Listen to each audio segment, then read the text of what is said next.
नमस्कार आपनालोक सकलोके पुनर्बार स्वागतम नस्माई मस्जिद बंधुসকল पलकते चाওক আজি सन्धियार 7টা गुरुत्वपूर्ण खबर।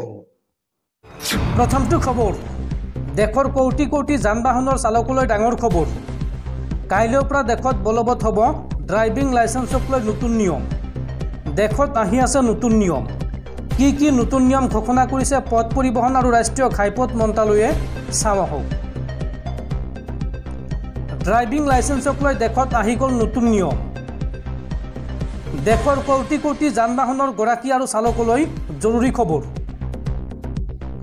কাইলৈৰ পৰা ড্ৰাইভিং লাইসেন্সৰ ক্ষেত্ৰত আহি আছে নতুন নিয়ম। ড্ৰাইভিং লাইসেন্সৰ ক্ষেত্ৰত নতুন নিয়ম ঘোষণা কৰিছে পথ পৰিবহণ আৰু ৰাষ্ট্ৰীয় ঘাইপথ মন্ত্ৰালয়ে। এতিয়াৰ পৰা আৰটিঅ'ত দিব নালাগে ড্ৰাইভিং টেষ্ট। এই নতুন নিয়ম অনুসৰি আপুনি এতিয়াৰ পৰা আৰটিঅ' অফিচত গৈ দিব নালাগে ড্ৰাইভিং টেষ্ট। কাইলৈৰ পৰা চৰকাৰী আৰটিঅ'ৰ পৰিৱৰ্তে ব্যক্তিগত খণ্ডৰ ড্ৰাইভিং প্ৰশিক্ষণ কেন্দ্ৰত আপুনি দিব পাৰিব ড্ৰাইভিং টেষ্ট। ব্যক্তিগত ড্ৰাইভিং প্ৰশিক্ষণ কেন্দ্ৰই অনুষ্ঠিত কৰিব অনুজ্ঞাপত্ৰৰ যোগ্যতাৰ বাবে পৰীক্ষা আৰু এই পৰীক্ষাত উত্তীৰ্ণসকলে লাভ কৰিব ড্ৰাইভিং চাৰ্টিফিকেট। ড্ৰাইভিং চাৰ্টিফিকেট লাভ কৰাৰ পিছতেই আপুনি যোগ্য হ'ব ড্ৰাইভিং লাইসেন্সৰ বাবে। আৰু এই সম্পূৰ্ণ প্ৰক্ৰিয়া অনলাইন অথবা অফলাইনত কৰিবলৈ আপুনি https://paribohan.gov.in এই ৱেবছাইটত ভিজিট কৰক। এই ৱেবছাইটৰ জৰিয়তে এই সকলোবোৰ কাম কৰিব পাৰিব। পৰৱৰ্তী খবৰ দেশত অন্তিম পৰ্যায়ৰ নিৰ্বাচনী প্ৰচাৰ সমাপ্ত হোৱাৰ পিছতে কন্যাকুমাৰীৰ বিবেকানন্দ শিলা স্মাৰকত ধ্যানত বহিল প্ৰধানমন্ত্ৰী নৰেন্দ্ৰ মোদী। শনিবাৰে বিয়লিহে অন্ত পৰিব প্ৰধানমন্ত্ৰী মোদীৰ এই বহুচৰ্চিত ধ্যান। আৰু ধ্যানৰ পূৰ্বে কন্যাকুমাৰীৰ ভগৱতী দেৱী অম্মন মন্দিৰত পূজা প্ৰধানমন্ত্ৰী মোদীৰ। গেৰুৱা বসন পৰিধান কৰি ধ্যানত বহিল প্ৰধানমন্ত্ৰী মোদী। পৰৱৰ্তী খবৰ ৰাজ্যত পুনৰ ভূমিকম্পৰ জোকাৰণি। আজি পুৱাৰ ভাগত পুনৰ এক মৃদু ভূমিকম্পই জোকাৰি গ'ল সমগ্ৰ ৰাজ্য।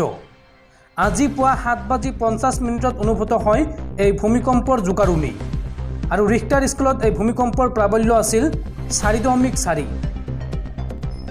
বন্ধুসকল তাৰপিছত 4 নম্বৰ খবৰটো জনোৱাৰ আগতে আপোনালৈ এটা সৰু ৰিকুৱেষ্ট, যদি তেওঁলোকে এই ভিডিঅ'ত লাইক কৰা নাই তেন্তে প্লিজ এটা লাইক কৰি দিয়ক। আৰু এনেকুৱা ধৰণৰ নতুন নতুন ভিডিঅ' পাবলৈ চেনেলটো ছাবস্ক্ৰাইব কৰি কাষত থকা বেল আইকনটো প্ৰেছ কৰি ৰাখক। পৰৱৰ্তী খবৰ পুনৰ বন্দুকৰ শব্দত কঁপি উঠিল ৰাজ্য। অসম আৰক্ষীৰ পুনৰ এনকাউণ্টাৰ। এইবাৰ সজাত ড্ৰাগছ মাফিয়ালৈ লক্ষ্য কৰি অসম আৰক্ষীৰ গুলীচালনা। পুনৰ অপৰাধীক এনকাউণ্টাৰ অসম আৰক্ষীৰ। এইবাৰ সজাত ড্ৰাগছ মাফিয়ালৈ লক্ষ্য কৰি আৰক্ষীৰ গুলীচালনা। ড্ৰাগছ মাফিয়া চাহাবুদ্দিনক গুলীয়ালে আৰক্ষীয়ে। সজাৰ ৰামসিং গাঁৱত নিশা সংঘটিত হৈছে এই ঘটনা। পৰৱৰ্তী খবৰ ৰাজ্যৰ ক্ৰীড়াপ্ৰেমীলৈ ভাল খবৰ। পুনৰ ভাৰতীয় দলত স্থান লাভ অসম কন্যা উমা চেত্ৰীৰ। দক্ষিণ আফ্ৰিকাৰ বিৰুদ্ধে অনুষ্ঠিত হ'বলগীয়া টি-20 এদিনীয়া আৰু টেষ্ট দলত স্থান লাভ কৰিছে অসমৰ মহিলা ক্ৰিকেটাৰ উমা চেত্ৰীয়ে। 16 জুনৰ পৰা আৰম্ভ হ'ব এদিনীয়া শৃংখলা আৰু 28 জুনত খেলিব একমাত্ৰ টেষ্টখন। 5 জুলাইৰ পৰা আৰম্ভ হ'ব টি-20 শৃংখলা। পৰৱৰ্তী খবৰ প্ৰচণ্ড গৰমে দহিছে দেশ। আৰু এইবাৰ বিহাৰত ভয়াৱহ গৰমত মাত্ৰ 2 ঘণ্টাৰ ভিতৰত 16 জনকৈ লোকৰ মৃত্যু হৈছে। হাস্পাতালত হাহাকাৰ পৰিস্থিতি। তীব্ৰ গৰমৰ বাবে বিহাৰত ভয়াৱহ পৰিস্থিতিৰ সৃষ্টি হৈছে। গ্ৰীষ্ম প্ৰবাহ চলি থকাৰ মাজতে ঔৰংগাবাদত 2 ঘণ্টাতে 16 জন লোকে প্ৰাণ হেৰুৱাইছে। বুধবাৰে তাত সৰ্বোচ্চ তাপমাত্ৰা 48.2 ডিগ্ৰী চেলছিয়াছ আছিল। বৃহস্পতিবাৰে তাপমাত্ৰা 44 ডিগ্ৰীলৈ সামান্য হ্ৰাস পায়। এই চহৰখন বৰ্তমান বিহাৰৰ আটাইতকৈ উষ্ণ অঞ্চল। ৰাজ্যৰ বাকী অংশত একেধৰণৰ পৰিস্থিতিৰ সৃষ্টি হৈছে। সংবাদ মাধ্যমৰ আগত বৃহস্পতিবাৰে এজন চিকিৎসকে ঔৰংগাবাদৰ এখন চিকিৎসালয়ত 35 জন ৰোগীক ভৰ্তি কৰা বুলি জানিবলৈ দিয়ে। গৰমৰ ফলত আটাইকেইজন অসুস্থ হৈ পৰে আৰু ইয়াৰে 16 জন লোকৰ মৃত্যু হৈছে। সমগ্ৰ চিকিৎসালয় চৌহদটো খন্তেকতে শ্মশান সদৃশ হৈ পৰে। মৃতকৰ পৰিয়ালৰ কান্দনত মৰ্মান্তিক পৰিৱেশৰ সৃষ্টি হয়। অৱশ্য চিকিৎসালয়খনত পৰ্যাপ্ত ঔষধৰ পৰিমাণ, বৰফৰ পেক আৰু কুলাৰ ৰখা হৈছে বুলি চিকিৎসকে জানিবলৈ দিয়ে আৰু চিকিৎসকসকলো সাজু হৈছে। এনে পৰিস্থিতিৰ সৈতে মোকাবিলা কৰিবলৈ সাজু হৈছে চিকিৎসালয় কৰ্তৃপক্ষ। উল্লেখযোগ্য যে বিগত কিছুদিন ধৰি বিহাৰত তাপমাত্ৰাই এক অভিলেখ স্পৰ্শ কৰিছে।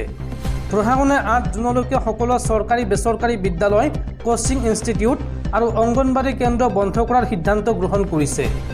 কিন্তু তাৰ আগেয়ে বিভিন্ন বিদ্যালয়ত ছাত্ৰ-ছাত্ৰীৰ অজ্ঞান হৈ পৰাক লৈ বিতৰ্কৰ সৃষ্টি হয়। শেখপুৰা জিলাৰ এখন চৰকাৰী বিদ্যালয়ত কমেও 16 গৰাকী ছাত্ৰী অচেতন হৈ পৰাৰ খবৰ পোৱা গৈছে। কিন্তু এম্বুলেন্স আহি নোপোৱাৰ বাবে দুচকীয়া আৰু ই-ৰিক্সাত তেওঁলোকক চিকিৎসালয়ত ভৰ্তি কৰোৱা হয়। একেদৰে বেগুচৰাই আৰু জুমাইতো ছাত্ৰ-ছাত্ৰী অসুস্থ হোৱাৰ খবৰ আহিছিল। তথাপিও বিহাৰ চৰকাৰে বিদ্যালয় বন্ধ কৰাৰ সিদ্ধান্ত লোৱা নাছিল। তাৰ পিছতে ৰাজ্যৰ প্ৰাক্তন উপমুখ্যমন্ত্ৰী তথা RJD নেতা তেজস্বী যাদৱে নীতিশ চৰকাৰক তীব্ৰ সমালোচনা কৰে। তেজস্বীয়ে এই সন্দৰ্ভত কয় যে বিহাৰত গণতন্ত্ৰ নাই, চৰকাৰ নাই, কিয় ইমান দুৰ্বল মুখ্যমন্ত্ৰী? তাপমাত্ৰা 47 ডিগ্ৰী চেলছিয়াছ পালে। চিকিৎসকে শিশুসকলক নিৰাপদ স্থানত থাকিবলৈ কয়।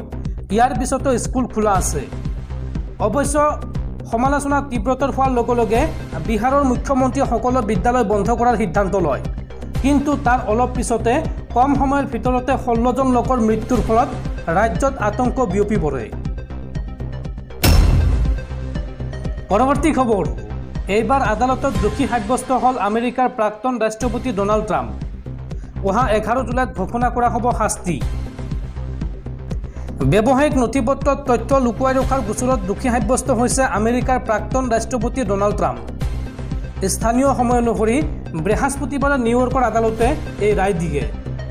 সেই গোচৰত উত্থাপিত 34টা অভিযোগৰ আটাইকেইটাতে ৰিপাব্লিকান পাৰ্টিৰ নেতাগৰাকীক দোষী সাব্যস্ত কৰা হৈছে। আদালতৰ এই ৰায়দানৰ জৰিয়তে প্ৰথমবাৰৰ বাবে আমেৰিকাৰ কোনো প্ৰাক্তন ৰাষ্ট্ৰপতিক অপৰাধমূলক গোচৰত দোষী সাব্যস্ত কৰা হৈছে। এই গোচৰত ট্ৰাম্পৰ শাস্তি অহা 11 জুলাইত ঘোষণা কৰা হ'ব। প্ৰাক্তন ৰাষ্ট্ৰপতিগৰাকীক কাৰাদণ্ড দিয়া হ'ব পাৰে। অৱশ্য আইনী বিশেষজ্ঞসকলে কয় যে তেওঁক জৰিমনা বিহাৰ সম্ভাৱনাই বেছি।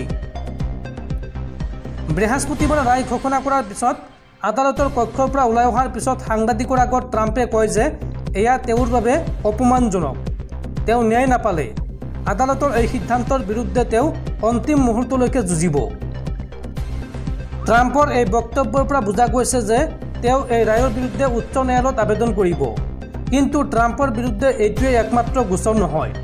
2020 চনৰ ৰাষ্ট্ৰপতি নিৰ্বাচনৰ ফলাফল সলনি কৰাৰ ষড়যন্ত্ৰ কৰাৰ অভিযোগত বৰ্তমান তেওঁৰ বিৰুদ্ধে গোচৰ চলি আছে। ইয়াৰ বাহিৰেও ৰাষ্ট্ৰপতিৰ কাৰ্যকাল শেষ হোৱাৰ পিছত হোৱাইট হাউচৰ পৰা চৰকাৰী গোপন নথিপত্ৰ লগত লৈ যোৱাৰ অভিযোগত আন এটা গোচৰো চলি আছে।